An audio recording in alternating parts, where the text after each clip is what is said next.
Today I'm joined by Dan Rose. Dan is the Managing Director of ADSN Solutions, which is a family-run business dedicated to catering to the needs of hair salons and independent hairdressers across the UK, with a wide selection of contemporary and ethical hair and beauty supplies even.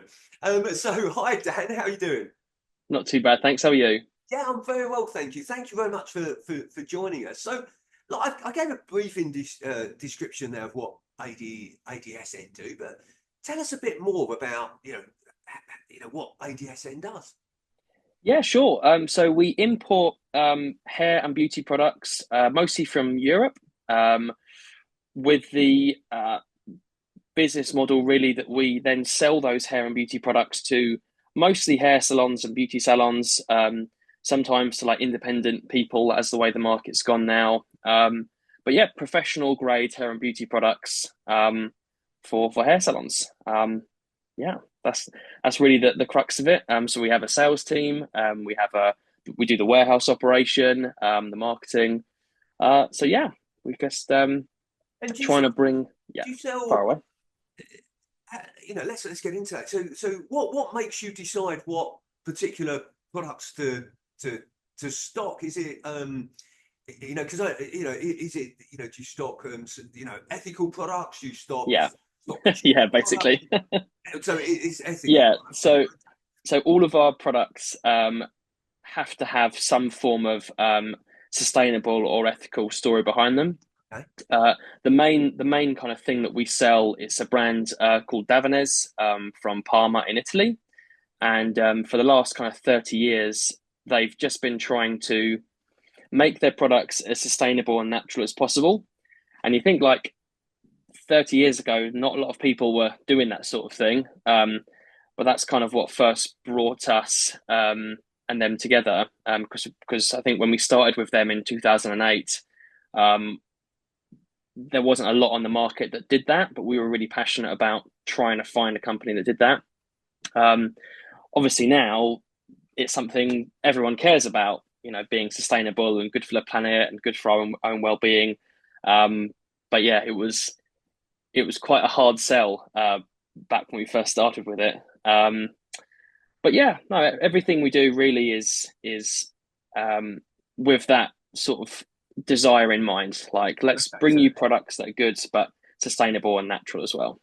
brilliant. Okay, great. That gives a great picture. So, um, and you mentioned back then. So, how long's the company been running, Dan?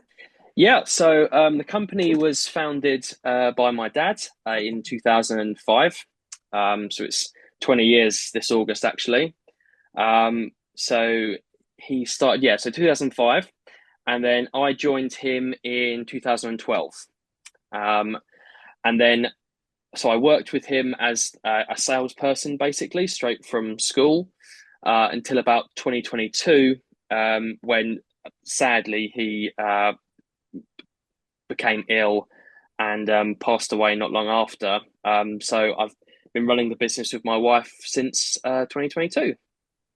No, I'm sorry to hear that, but okay. So look, so your dad set up the business, and then you got involved, and I was interested. I was as I mentioned to you before, I do a bit of research before we come on here, and you know you you had a number of roles in the business, didn't you, Yeah, before you became the managing to director run in, it. in, Yeah, in obviously very sort of sad circumstances. But yeah, you're marketing assistant, sales consultant, sales director, etc. So you've truly, in a family business, you've truly sort of been in the trenches and worked your way up.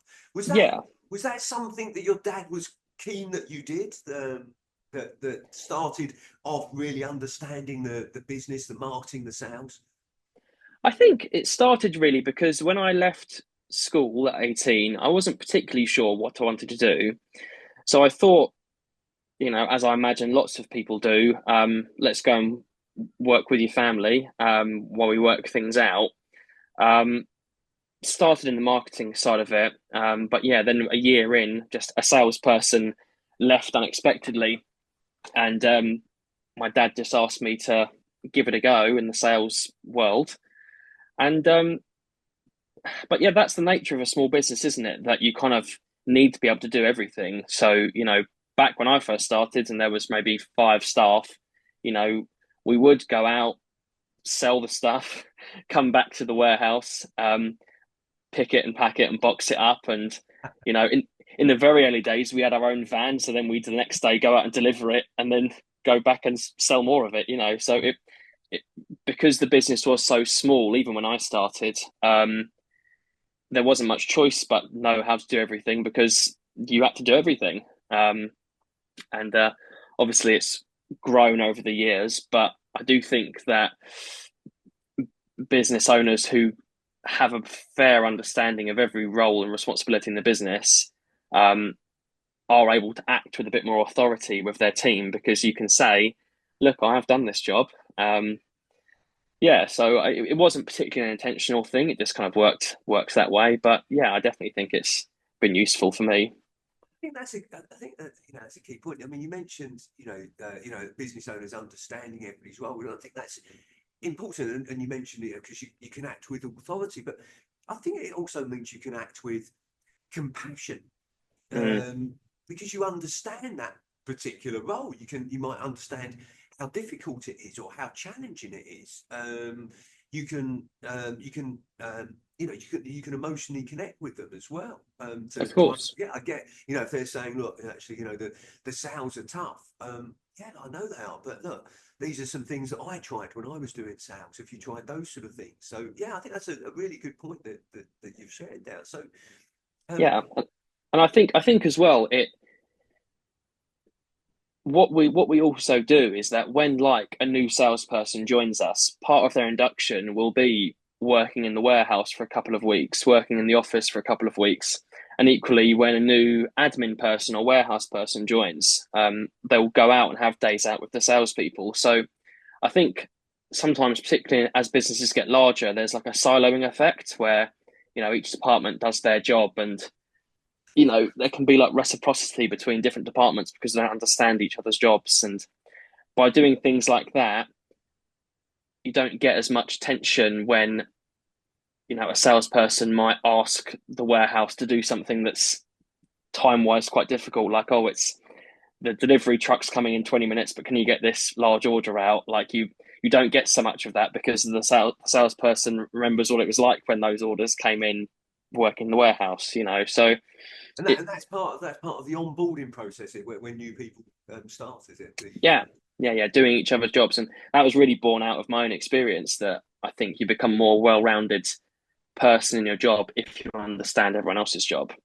Yeah, I agree. And actually, that reminds me of actually one of my friends is very sort of senior in a delivery company business, one of the big Mm, delivery companies that mm, we would be familiar with, and he makes a point of every year going out with a couple of drivers mm, to observe how the challenges that they might sort of face, and so that he can understand that and then yeah, think of ways they can be overcome. So, and I think that's a similar type of thing, isn't it? Really mm, understanding, you know, what other people do so that you can relate to it no of matter where course. you are in the organization. Yeah, So yeah, in different departments, seniority, whatever it is, it's back to the floor, isn't it? That we see programs on television, back to the floor, so that people senior up in an organisation can understand the challenges that are faced on the floor, so on the factory floor.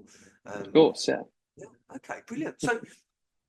So what would you say the biggest challenge that you've faced being a business owner has been? I mean, it must have been one of, if not the biggest challenges. Obviously, you mentioned about stepping into your father's shoes, but would you say it was that, or was there something else? Yeah, that was probably in terms of stress and learning curve. It at the time it wasn't. My dad was always going to retire, and I was always going to take over the business, but it happened a lot sooner than we'd planned. There wasn't really like an onboarding process. It was very much 3 years ago, around about this time actually, this time of year. He got a phone call and they told him over the phone then and there on a Friday, and he left and never came back, basically. So my office was next to his, and just said, "Oh, I've got to go. I've had this phone call with a diagnosis." And yeah, literally came into work the following Monday and sat at his desk and sort of just had to start wading through. So yeah, that was a wild 6 months, to be honest. But I relied on, obviously, whilst he was still around, I had him over the phone helping me for those few months, and our accountant and our solicitor who were invaluable in helping me with the things that I had no clue about. So yeah, that was probably, in terms of a specific moment. That was pretty tough. Obviously, COVID. But Yeah, yeah. absolutely. Yeah, that's, I can um, imagine another sort of, yeah, another challenge. I'm sure, yeah, business sort of such as yours faced, supplying products uh, to a service industry that could only be done face to face. yeah. So, yeah, and so what did you? Was there anything in particular that you learned from um, that quick transition into into right? I'm now running and leading this business. What? Yeah. So I think very quickly I had to find my own way of doing it. So um, my dad had his own processes and procedures and stuff that worked well for him, but I had to sort of. I think I remember on that first day, I just wrote out on a piece of paper just the things I had to do, but I didn't know how to do, Okay. um, and just started working through it. I think I had to make some changes pretty quick in terms of, yeah, that certain processes that I knew I wouldn't be able to run it that way, the way he did it, without, yeah, changing the way he did it, basically. So very quickly, luckily, my wife, who runs the business with me now, who's good at all the things I'm not good at, Great um, team. she just started actually about a month before. Luckily, so yeah, she was invaluable in helping me action some of these things. So within the first probably 6 months, we had a new CRM system, a new stock control system, uh, a new invoicing system, uh, yeah, a new stock ordering system. So we uh, streamlined a lot of our software like procedures really quickly, which I wouldn't have been able to do without Mary.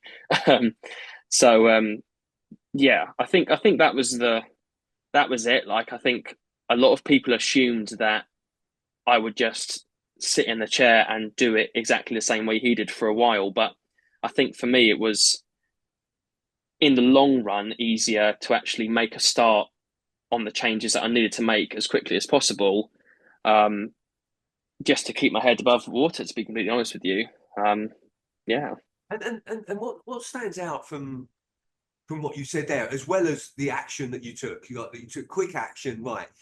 These are the things that I need to get on top of. These are the things I need to do, and you made some amazing changes there in a short amount of time. So, yeah, obviously an action-driven person there. Obviously part of it, through necessity, but also the other thing that stands out to me from what you said was the people around you.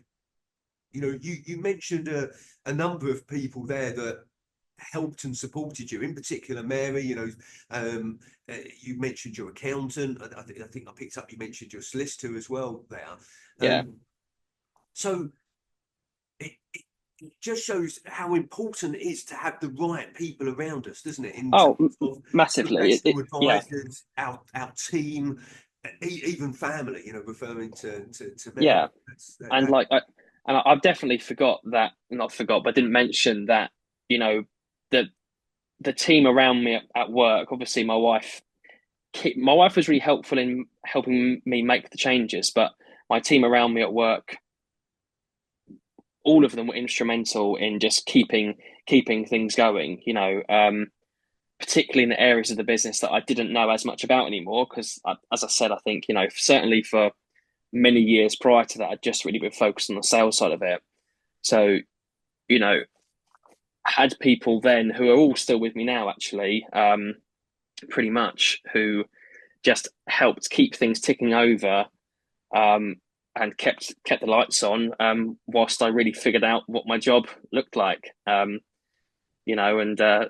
big change in roles invaluable. there as well. From moving from sales Mm, to business owner and managing director, because yeah. there's a lot more that you need to know and understand and be involved in, in terms of, I don't know how much you're involved in the financial side of things, but also you've got leadership and management and strategy that you may not have been involved in before. No, I was aware before. I was aware of the decisions and maybe to an extent aware of the information, but yeah, it wasn't my call before that point.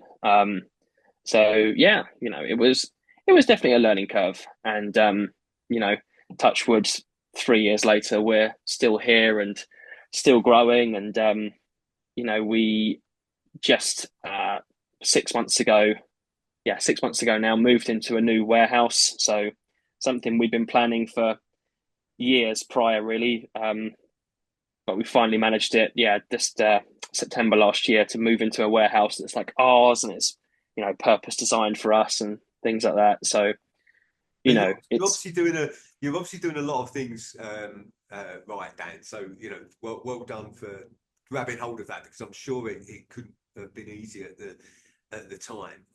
It's difficult enough stepping into the role of a manager, a managing director, and business owner when there's a plan to actually do it. But actually, when it happens more quickly than perhaps you realise, yeah, I can imagine that was a real challenge. And actually, look, if you could wave a magic wand and solve one challenge right now, what would that challenge be? um one challenge that I could just wave a magic wand and change. You know what? I think most of our problems, to be completely honest with you, are related to things that we can't do a ton about. You know, that from us, it's really the sales right now, and it's always been the case, really, to one extent or another, that you know things would be better. You could say this to any company that sells anything. Things would be better if we were selling more. Um, and I think right now, particularly, but several times over the last few years, things have happened outside of our control that have dented consumer confidence or hurt retail spending. That have just meant that there's not so many new clients available, and the clients we do have are more concerned about spending money. So yeah, I suppose not to be political at all if I can avoid it, but just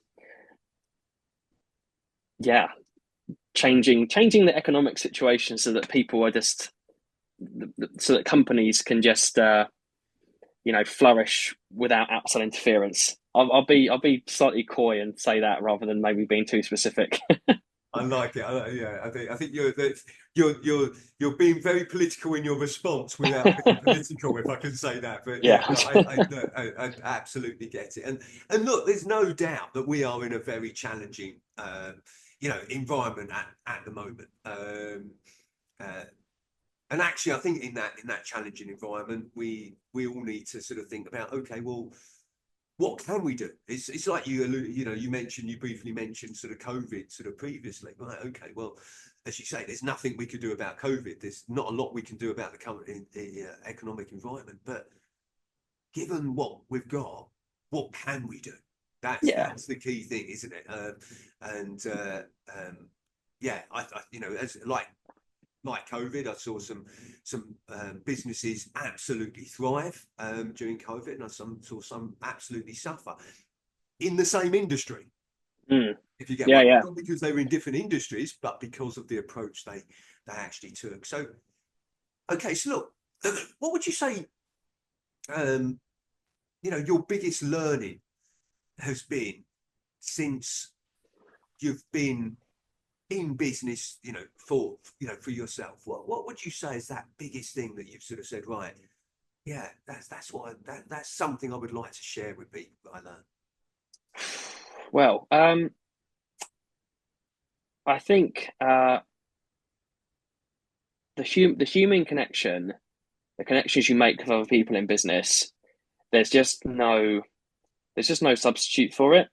I think that the more and more technology and software and social media permeates like business as it is society, the more and more I'm convinced that people do actually yearn for maybe the more traditional methods of just having a face-to-face conversation and having a face-to-face connection. Um, I think so often people today are looking for technology to save them, and that's great. Like as I said earlier, I've we've used various different types of software to make us more efficient, but I think if you lose sight of making sure you have that human connection, whether it's the salesperson with the client or the admin team or the marketing team, like making sure we have that personal touch, because ultimately, like, this is predominantly for, say, smaller businesses, perhaps. Like, there will always be a bigger fish out there that can do the technology or the macro scale actions better than we can.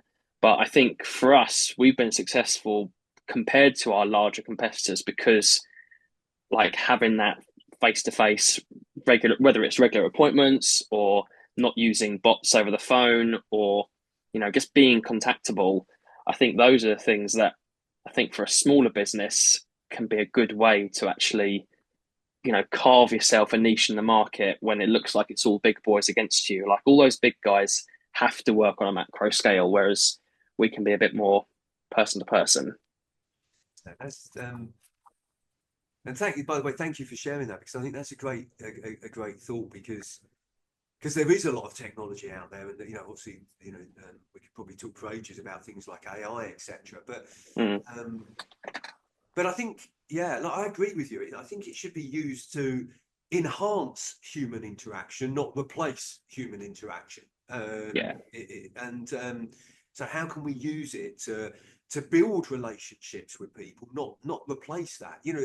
As you sort of yeah, said there, people buy from people. yeah, So yeah, and I personally, okay, I'm perhaps a little bit old school, but as soon as I get a bot on the phone or whatever it is, a recorded message, my shoulders just drop, and I think I'm going to be on this phone call, tapping in numbers, saying things that it's asking me questions. I mean, I don't know, I'm going to say it actually on this call. I've been trying to contact HMRC recently. You go through a whole thing of recorded message, and at the end of it, it says all our lines are busy right now. Bye.